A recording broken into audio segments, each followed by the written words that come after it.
Ильяс Есенберлиннің «Қаһар» романында көтерілген мәселелер 5-ші сабақ.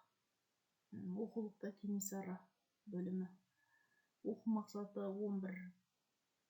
1-2-1. Әдеби шығармалардағы көтерілген мәселелерді қазіргі өмірмен байланыстырып, ұлттық мүдде тұрғысынан ашу. Сабақтың мақсаттары: романда көтерілген тарихи әлеуметтік мәселелерді анықтау, үзіндіден мысал келтіре отырып, ұлттық мүдде тұрғысынан талдау, қазіргі өмірмен байланыстырып, ел бірлігі мен тәуелсіздіктің маңызын түсіндіру.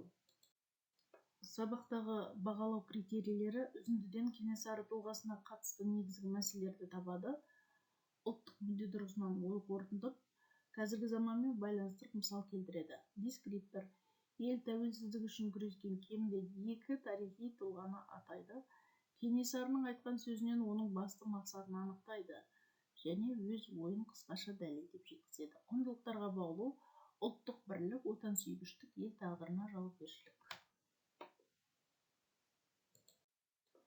Сабақта жағымды атмосфера қалыптастырып, оқушыларды сабаққа енгізіп болғаннан соң, қызығушылығын ояту сәтінде Кенесарының бейнесін шығарып, өзін сөйлетсе де болады, жасанды интеллект арқылы, немесе тақтаға іліп қойсаңыздар болады. Халқымның басы бірігіп, азаттығын сақтап қалу менің ең үлкен мақсатым. Елімді бодандықтан азат етпей, қолыма қару алмай тынбаймын. Біздің арманымыз ата-бабамыздан қалған жерді қорғау, еркіндікті сақтау. Осы тыңдалған сөздерден кейін, Кенесарының сөздерінен кейін оқушыларға сұрақ қоямыз. Кенесарының сөз арқылы оның басты арманы қандай екенін байқауға болады. Бұл сөздерден Кенесарының елін сүйгенін қалай дәлелдеуге болады? Оқушылар үшін еркіндік ұғымы нені білдіреді? Сабақтың қызығушылығын ояту сәтіндегі берілген тапсырмаларға оқушылардың жауабын тыңдап, талқылап, пікірлеріне дәлел келтіргендерін тыңдап болғаннан соң, сабақтың бірінші тапсырмасы топтық жұмыс. Бұл топтық жұмыста қызығушылығын ояту сәтінде сіздер сыныптарыңызды 3 топқа біріктіріп, топтап аласыздар. Ары қарай топтық жұмысты жалғастыруға болады. Мысалы, мен бірінші топты деректермен жұмыс, дәлел табу тапсырмасын беретін едім. Екінші топқа салыстыру, талдау, үшінші топқа шығармашылық, қазіргімен байланыстыру жасайсыздар деген тапсырма беремін. Бірінші топ. Сұрақ: Кенесары ел бірлігін қалай сақтағысы келді? Үзіндіден 2-3 дәлел келтіріңіз. Кенесарының ел бірлігіне шақырған сөздеріне постер жасаңыздар. Екінші топ. Салыстыру, талдау.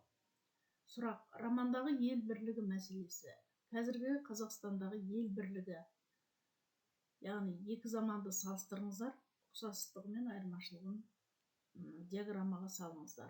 Постер немесе диаграмма түрінде жасауға тапсырма беріледі.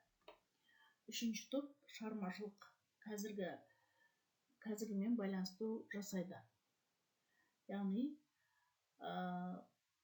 оқушыларға сұрақ: егер Кенесары бүгінгі заманда өмір сүрсе, ел бірлігі үшін қандай үндеу айтар еді деп болжам жасайсыздар.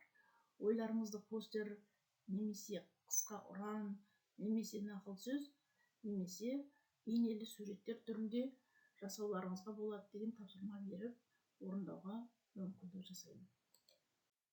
Бірінші топтық жұмыстың жауаптарын тыңдап, кері байланыс жасап болғаннан соң, жұптық жұмыс тапсырмасын орындаймыз. Үзіндіден ел тәуелсіздігі үшін Кенесарыны алаңдатқан 3 басты мәселені белгілеңіз.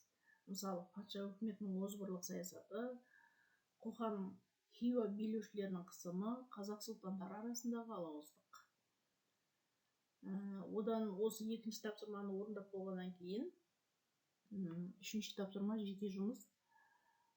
Кенесарының серті берілген үзіндіні оқып, арманыма жеткенше қорқақтық білдірсем, өз қанымды өзім ішейін, осы сертіме түсі суық нар кескен, сен куә бол деген сөзін оқып болған соң, мынадай тапсырма береміз. Осы сөзді қазіргі ұлттық мүдде тұрғысынан қалай түсіндіре аласыз?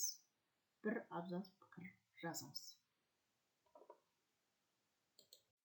Оқушылардың топтық, жұптық, жеке тапсырмаларының жауаптары тыңдалып, оларға кері байланыс жасалынып, қалыптастырушы баға қойып болған соң, сабақтың соңында оқушылардың сабақтан алған әсері жайлы рефлексия жасайтын болады. Бүгінгі сабақтан алған әсерім әдісі арқылы оқушылар пікірін ауызша білдіреді. Және мұғалім оны өз ойымен қорытындылайды. Романдағы басты идея ел тәуелсіздігі, бірлік, сатқындыққа қарсы тұру екендігін айтып, сабақты қорытындылап, үй тапсырмасын береді. Кенесары көтерілісінен қазіргі Қазақстан жастарына қандай тағылым бар тақырыбына шағын эссе жазу. Құрметті мұғалім, алда қаһар романы бойынша 11 сынып оқу бағдарламасында берілген тақырыптарға арналған сабақ жоспарларын бөлісетін боламын. Әрине, сіздердің кері байланыстарыңыз маған жаңа әдіс тәсілдер ізденуіне жол ашады. Пікір қалдырыңыздар.